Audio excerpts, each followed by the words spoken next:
Hey everyone, it's Martin. Sorry if I sound a bit nasally today, I'm just recovering from a cold. I just reread Persepolis by Marjan Satrapi, and oh my god, I've been reminded of how incredible it is. I picked up the book a few years ago when my sister told me she was reading it for school, and I thought that it sounded pretty cool. And me being the incredible brother that I am, I figured that I might be able to help her with some of her homework and also get a good read out of it. I never ended up helping her with any homework, but what I thought would just be a fun read ended up becoming one of my favorite books. I truly love Persepolis. It's such a nuanced narrative that explores the Middle East and Iran from an incredibly observant and unique point of view. From a glance, one might assume that Persepolis is just a graphic autobiography, one about satrapy, Iran, and her growing up, but it's so much more than that. It's an incredible reflection on religion, tolerance, patriarchal ideals, truth and reality when everything around you seems so contradictory in nature, and all told through the story of a girl growing up in Iran, becoming herself, and finding her identity. Persepolis is incredible, and I'm so excited to share my love of the book with you. A quick heads up, there will be spoilers from here on out, so if you haven't read Persepolis before, I think you absolutely should. So without further ado, let's talk about Persepolis.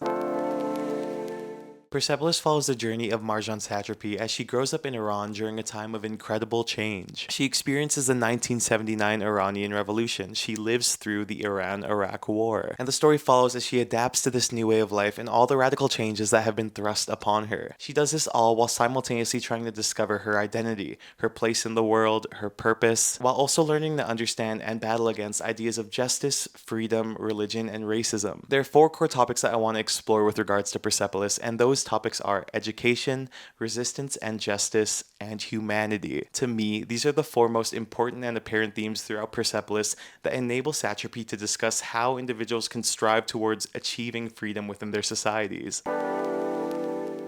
The first one we'll chat about is education. As one might expect, Satrapi is an avid feminist. Having grown up during a time where she witnessed her freedoms become significantly limited, it was through education that she sought freedom. Satrapi obsessively reiterates the importance of education throughout Persepolis, as well as in interviews. In various interviews, she's emphasized the importance of being educated as a woman, that to be educated is one of, if not the strongest form of resistance against patriarchal ideals. And in the book itself, that message stressing the importance of education not only extends to women and girls, but to everyone. It is the product of a lack of education that justifies people allowing boys to be sent off to war to die. It's a product of a lack of education that prevents women from achieving independence and freedom. And beyond just seeing how education opens up opportunities for Satrapi, it also demonstrates how it shapes her into an incredibly well-rounded and compassionate person. There are frequent spouts where Satrapi, as a confident and bold child, will say and do things that are misinformed and cruel. She unquestioningly believes what the news says.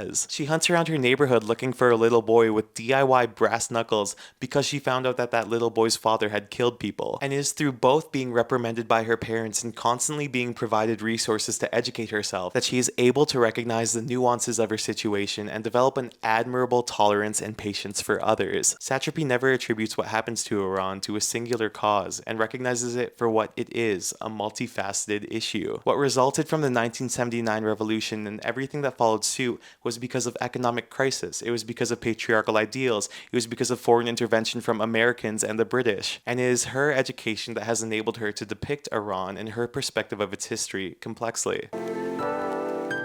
While themes of resistance and justice are largely depicted through Satrapi's descriptions of Iran and the Iranian people, it's necessary to note that Satrapi is constantly seeking freedom throughout the entire book, even when she leaves Iran for said freedom. After moving to Austria, she finds that, while her struggles have changed, they still remain pretty familiar. She finds herself discriminated against, desperate to fit in, and her freedom is still suppressed. People treat her differently once they find out that she's from Iran, so she has to hide an essential part of her identity. She feels an immense sense of guilt and loneliness for having left and having been able to have left Iran. She undergoes puberty and explores all the shame and stigma that accompanies that. And what I think is most notable is that she still finds herself having to resist against religion and patriarchal ideals. She even explicitly states that in every religion you find the same extremists, which is something I really want to talk about. Persepolis is not explicitly a critique of religion, but it is of the patriarchal ideals within these religions that prevent women from prospering. The most clear quote I have from Satrapi to support this is the following, where she says that, "I think that any religion is anti-feminist.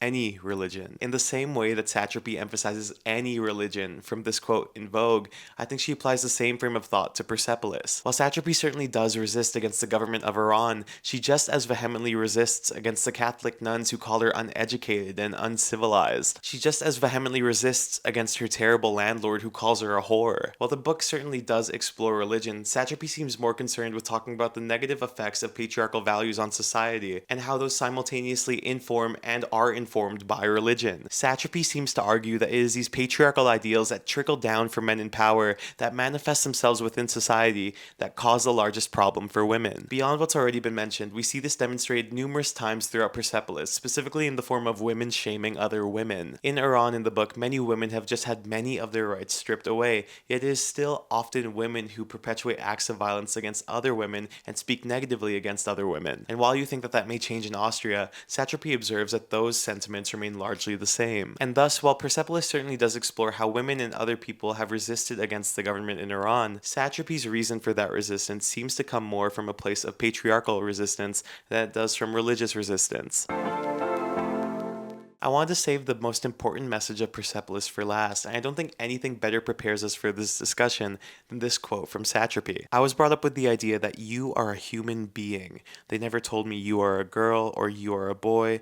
They told me anything that a human being can do that is humanly possible, you can do. Satrapy's goal of recognizing the humanity within others is made abundantly clear from the first two panels of the first page alone. The first panel depicts herself, dissatisfied and reluctant, but the second panel depicts some of her classmates, all of whom she goes out of her way to explicitly name. Each of these young girls named is a real person. They have their own unique and precious lives and stories. Persepolis isn't just an autobiography of Satrapy, it's an active attempt to humanize the Iranian people, and a reminder to readers that we are all human, regardless of where we are, who we are, or what we've been led to believe. Above all, Persepolis is about real people, people who love, who cry, who sin, who contemplate, who grow, who are confused, who are happy, who are devastated. It is a book that desperately wants its readers to recognize the humanity within each other, whether you're Canadian or Iranian, whether you're Muslim or Catholic, because, in Satrapy's words, when we reduce people or a country to a notion, then they become abstract, and from the second they stop being human beings, then we can go and bomb them and kill them. I'd love to hear your opinions on Persepolis in the comments below. If you've read the book, did you like it? If you haven't read the book, are you now inspired to read it? Please be sure to like and subscribe if you haven't already. Thank you so much for watching, and I hope you have a great day.